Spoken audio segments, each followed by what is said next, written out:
Hi everyone, কেমন আছো তোমরা? আবারও চলে আসলাম তোমাদের সাথে ছোট্ট একটা মিনি ব্লগ শেয়ার করতে।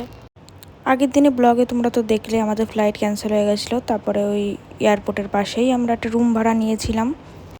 এখন সবজি কিনতে এসেছি আমরা। তো আমরা যেই রুমটা ভাড়া নিয়েছিলাম ওই রুমের কিচেন সব কিছুই ছিল, আর থালা বাসন। তো আমরা ভাবলাম নিজেই রান্না করে খাবো, ওর জন্য এখানে বাজার করতে চলে এসেছি। তো প্রথমে তো সবজি বাজার করলাম, তারপরে ডাল চাল নিলাম, তারপরে এখন এসেছি পেঁয়াজ রসুন নিতে। তো আমাদের ফাইনালি কমপ্লিট হয়ে গেছে বাজার করা।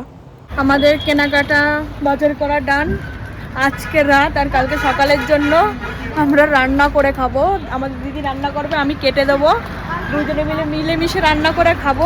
খিচুড়ি বেগুন ভাজা, কাশ্মীরে এসে নিজেদের বাঙালি খাবার রেঁধে খাবো।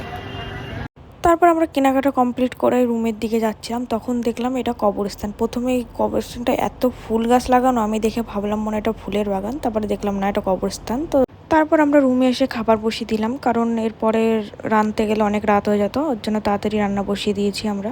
আর এটা হচ্ছে আমাদের যেই রুমটা আমরা ভাড়া নিয়েছি তারই মালকিন।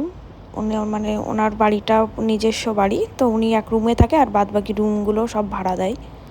তো এই দিদিটা খুবই ভালো ছিল, ইনি যেমন ভালো, ইনার 3টে মেয়ে ছিল, ওরাও খুব কিউট।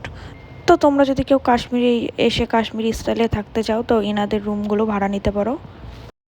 আমাদের রান্না হয়ে গেছে, এখন আমরা থাকতাম ফ্লাইটে। হ্যাঁ, এখন এইখানে বসে খিচুড়ি খাচ্ছি আমরা।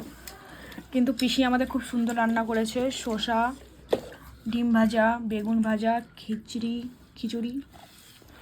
পিসি, হিমনদা কেমন হয়েছে? সুমনদা কেমন হয়েছে? বলছি কেমন হয়েছে না? তো আমরা সবাই খাওয়া দাওয়া করে এখানে শুয়ে সবাই মিলে আড্ডা দিচ্ছিলাম। তো তোমাদের সাথে নেক্সট মিনি ব্লগে দেখা হবে। Tata, bye bye.